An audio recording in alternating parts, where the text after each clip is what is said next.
계속해서 코로나 바이러스에 감염된 확진자 수가 매일 1,000명을 넘는 가운데 일명 코로나 시국이 지속되고 있습니다.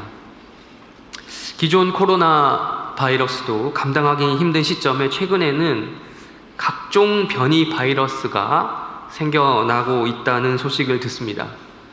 이제는 델타 변이를 넘어서서 델타 플러스 변이, 심지어 람다 변이까지 나왔다고 하니 이 기세가 도대체 언제 꺾일지 모르겠습니다. 정말 이러다가 주님 다시 오실 때까지 상황이 이어지겠다라는 생각이 들기도 합니다. 그러던 가운데 우리 일상생활에도 많은 변화가 일어났죠. 그 중에 여러 변화가 있는데 아무래도 또 영향을 받고 있는 것이 모임에 대한 제한이 아닌가 싶습니다. 4인 이하 모임 이렇게 해야 된다, 4인 이상은 안 된다 부터 시작해서 저녁 2시 이후로는 2명으로 제한을 한다든지, 또 10시가 되면 대부분 가게들이 문을 닫아야 된다든지 등 이제는 점점 이러한 상황에 우리가 익숙해지고 있는 것 같습니다.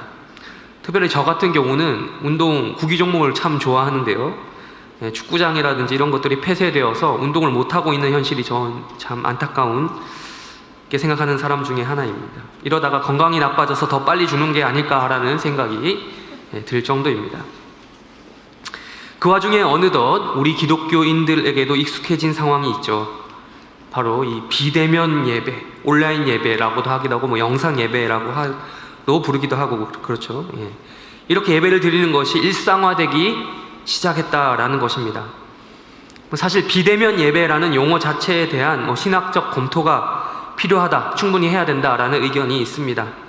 예배라는 것에 비대면이라는 이 말을 갖다 붙이는 것이 과연 성경적이냐, 적합하냐, 이런 논의들이 있는 거죠. 부득이하게 어쩔 수 없이 지금도 영상으로 예배를 드리시는 분들도 계시겠지만, 적어도 지금 상황이 최선의 방식은 될 수 있을지 몰라도 최상의 방식은 아니다 라는 것에 대해서는 다들 공감하시리라 생각을 합니다. 또 그러던 와중에 비대면으로 예배를 드리게 되다 보면 아무래도 예배를 드리기 위해서 필수적으로 인터넷 환경이 조성이 되어 있어야 합니다. 그래서 접속을 해야 되고, 또한 유튜브라고 하는 특정한 플랫폼을 매개체로 활용해서 예배를 드려야 되는 상황이 놓이게 됩니다. 유튜브를 해보신 분들 아시겠지만 유튜브에 접속해서 예배 하다 보면 절대 한 가지 영상만 보고 그만두라고 하지 않아요. 그렇기 때문에 어떤 채널을 검색해서 들어가게 되면 옆에 반드시 추천 채널이 동시에 쫙 리스트가 뜹니다. 아무래도 여러분이 해림교회를 검색해서 지금 들어와 계시다면 추천 채널 옆에 다른 여러 교회들의 유튜브 채널 및 실시간 예배 영상이 함께 떠 있을 것입니다. 근데 솔직히 물어봅니다. 솔직히 이 중에 다른 교회 예배 영상, 설교 영상 안 보신 분들 계십니까? 유튜브로 들어가셨을 때? 제가 지금 여러분의 해림교회를 향한 마음을 테스트하려고 하는 것이 아니고요. 사실 요즘 스타일대로 이제 마음이 있냐 없냐 요걸 논하려면 여러분들이 해림교회 채널, 그 유튜브 채널 있죠? 거기에 구독과 좋아요, 알림 설정 이 3일체를 했느냐 안 했느냐 여기서 갈립니다. 아직 안 하신 분들 있으시면 반드시 해주시길 바랍니다. 아무튼 저도 이제 해림교회 부목사로서 우리 담임 목사님 설교를 제일 많이 듣게 되고 또 즐겨 듣긴 하지만 가끔씩 다른 교회 목사님들의 설교가 옆에 추천 영상으로 뜨기 때문에 눌러보고 싶을 때가 있어요. 그래서 설교라는 단어로 검색만 해봐도 관련 키워드가 뜹니다. 설교 말씀, 설교 잘하는 목사, 설교 말씀 듣기 등등 이런 것들이 자동으로 완성되어서 뜹니다. 그만큼 많은 사람들이 설교와 관련해서 이것을 검색했다라는 뜻이 되겠죠. 또 그렇게 수많은 기성교회를 비롯해서 개척교회들까지도 이 유튜브라고 하는 것을 활용해서 설교를 올리고 또 성도들이 설교를 찾아서 혹은 그 중에서 또 선별해서 듣고 보고 시청을 합니다.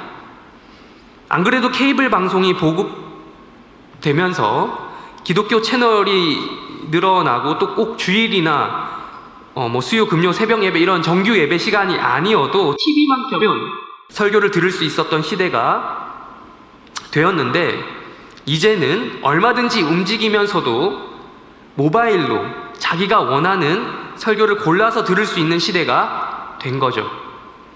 우리는 이처럼 홍수처럼 넘쳐나는 십자가, 이곳저곳에 건물마다 십자가가 있고 그 속에서 교회를 고르던 시대를 넘어서서 이제는 더욱더 노골적으로 홍수처럼 넘쳐나는 설교와 예배를 노골적으로 고를 수 있는 시대를 살아가게 되었습니다.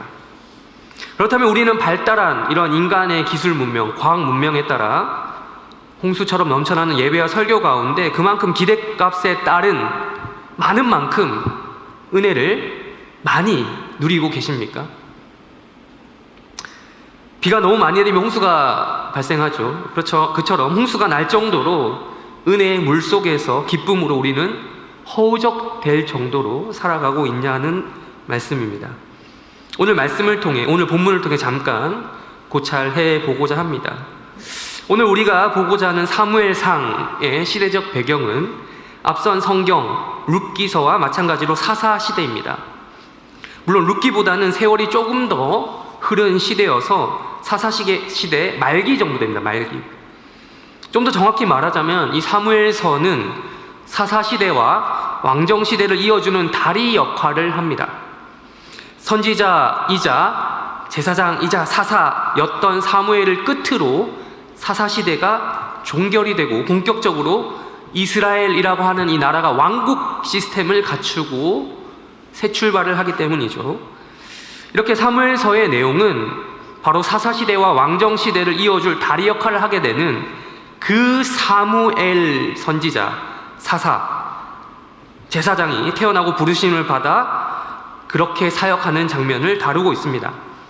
오늘 본문은, 사무엘상 3장 본문은 그 사무엘이 태어난 후에 하나님 앞에 부르심을 받는 장면이 등장하고 있습니다. 우리 1절을 다시 한번 읽어볼까요? 1절을 다시 한번 읽어보겠습니다. 시작.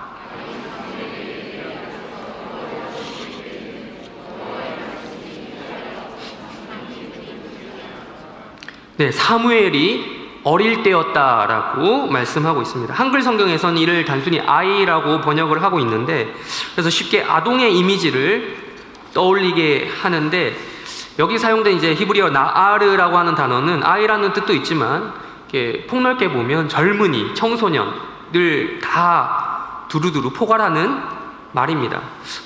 나중에 등장하게 될 실질적인 사무엘서의 주인공이라고 할 수 있는 다윗도 똑같은 말로 소년, 다윗, 나아르라고 하는 단어가 쓰입니다. 그래서 다윗이 소년으로 활약할 때 모습을 보면 아동이라고 보기보다는 최소한 청소년, 많게는 청년의 모습으로 나타납니다.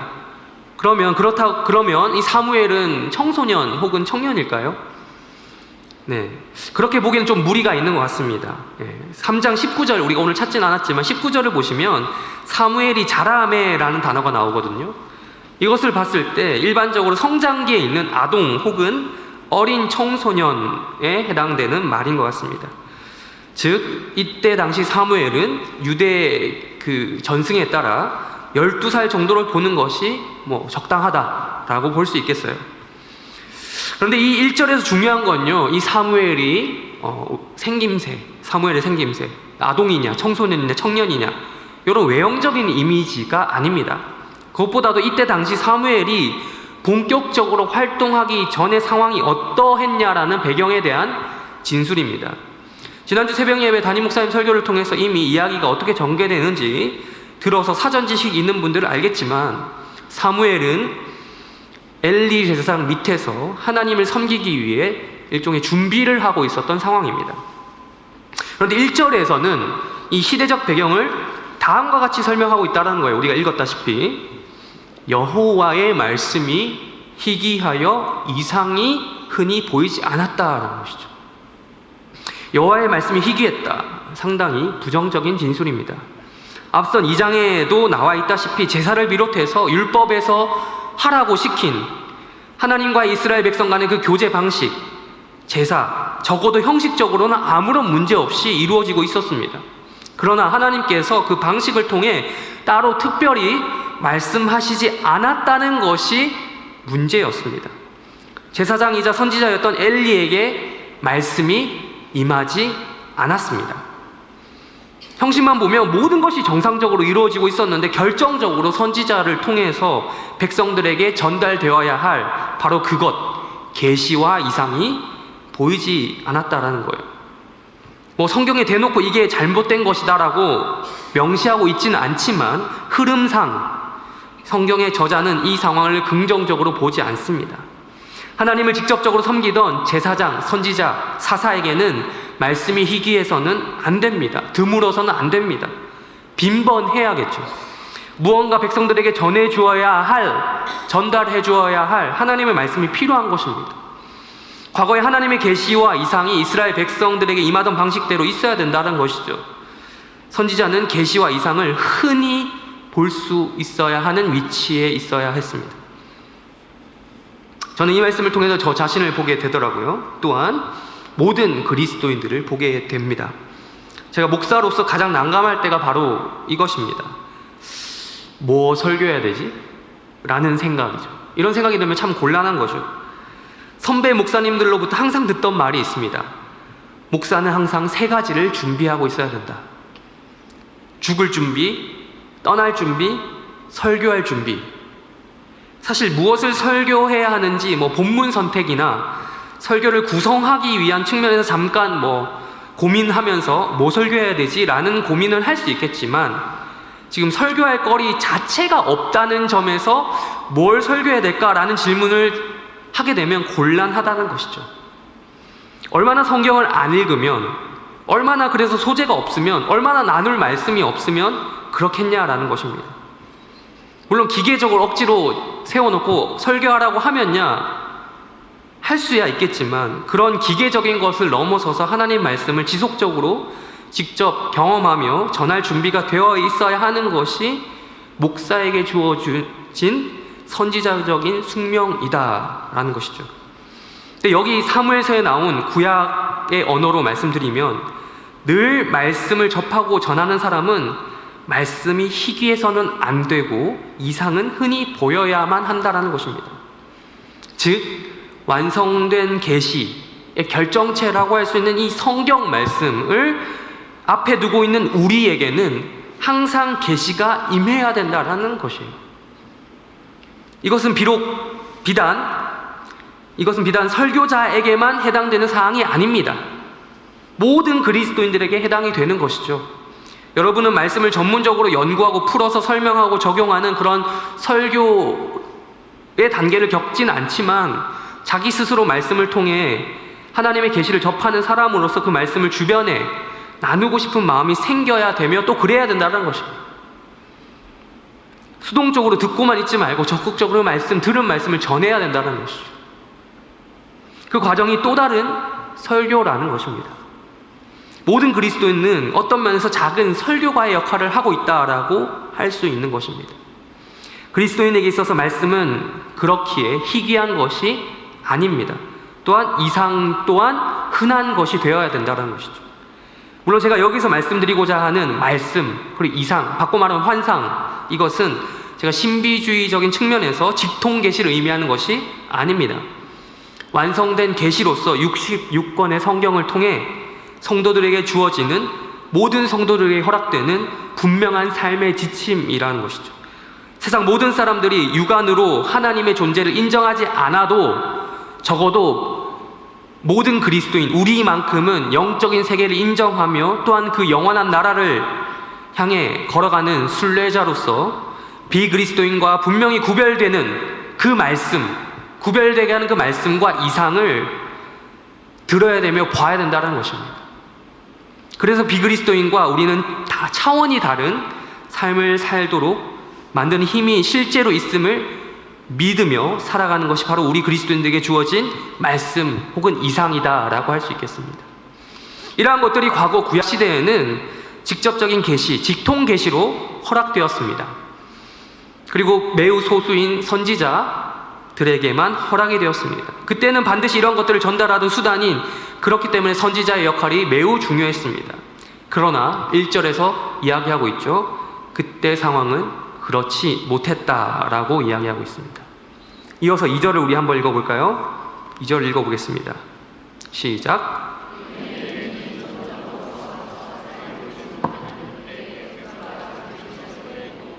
2절은 더 암울했던 상황에 대해서 표현하고 있습니다. 엘리의 눈이 점점 어두워져 갔다. 성경에서 눈이 어두워진다는 뜻은 1차적으로 육체의 시력이 떨어진다는 것도 있지만 사실 영적인 시력이 떨어졌다라는 것을 포함하고 있는 중의적인 표현입니다. 창세기에서 야곱과 에서의 축복 문제에서 이삭 기억하십니까? 노년에 시력 문제가 발생을 했죠. 근데 그것도 똑같이 영적인 것을 우리가 해석할 수 있지 않습니까? 엘리는 지난 40년간 이스라엘을 통치했던 사사이자 선지자이자 제사장이었습니다. 지난주 새벽에 또 담임 목사님께서 말씀하셨듯이 40년 동안 통치했다라는 것 자체는 그에게도 분명 과거의 영적인 권위와 능력이 충만했다, 실제로 그랬다라는 것을 보여주고 있습니다. 아무것도 없이 40년 동안 그럴 수 없다라는 것이죠. 그러나 현재는 그렇지 않다라는 것입니다. 이것은 매우 안타까운 상황입니다. 우리 3절을 이어서 읽어보겠습니다. 3절 읽겠습니다. 시작.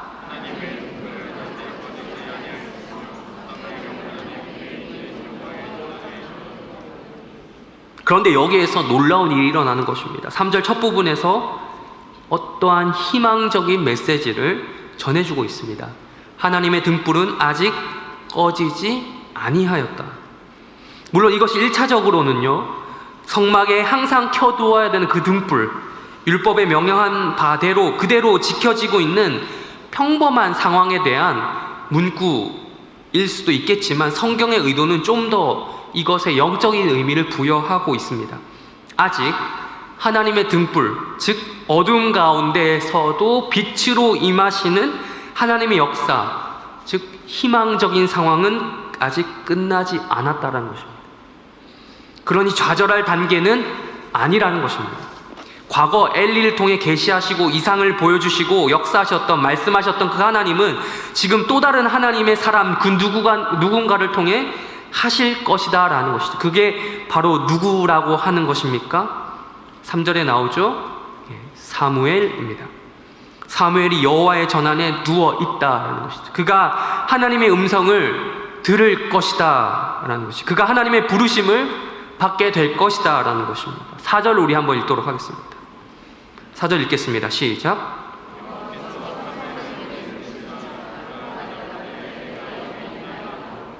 사무엘의 이름 뜻이 여러분 무엇인지 아십니까? 앞에 한나로부터 출생된 사무엘의 이야기를 주의 깊게 보셨던 분은 아시겠지만, 사무엘의 이름 뜻은 하나님이 들으시다, 혹은 하나님에 대하여 듣다, 혹은 하나님의 응답하심 등의 뜻으로 이해할 수 있습니다. 사무엘의 어머니 한나 이야기 아시죠 다들? 한나가 기도하면서 응답받았던 그 기도 제목을 그대로 자신의 아들 사무엘에게 갖다 붙인 거예요. 하나님이 내 기도를 들으셨다라는 것이죠. 내 아들을 하나님께서 응답하셨다라는 증거다. 그래서 이름을 사무엘이라 갖다 붙인 것이죠.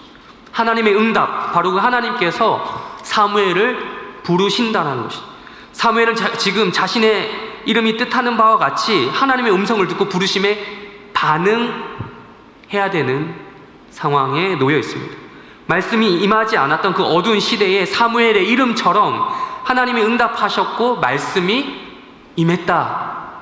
그렇게 하나님이 사무엘을 부르시고, 그리고 사무엘이 정확히 하나님의 말씀이 뭔지 몰라서 들어본 적이 없으니, 무엇인지 몰라서 여러 번에 걸쳐서 대답하고 엘리 제사장을 찾아가고 하는 장면이 4절부터 8절까지 이야기 속에서 3번이나 반복해서 등장합니다. 사무엘이 하나님의 말씀을 들어본 적이 없으니 몰랐던 것이죠. 우리 10절을 마지막으로 읽도록 하겠습니다. 10절 다시 한번 읽겠습니다. 10절 시작. 부르시는지라 사무엘이 이르되 말씀하옵소서, 주의 종이 듣겠나이다. 그래도 과거에 하나님 말씀을 들어봤던 엘리가 가르쳐준 지시에 따라 이것이 하나님의 말씀이다 라는 것을 사무엘도 인지하게 됩니다.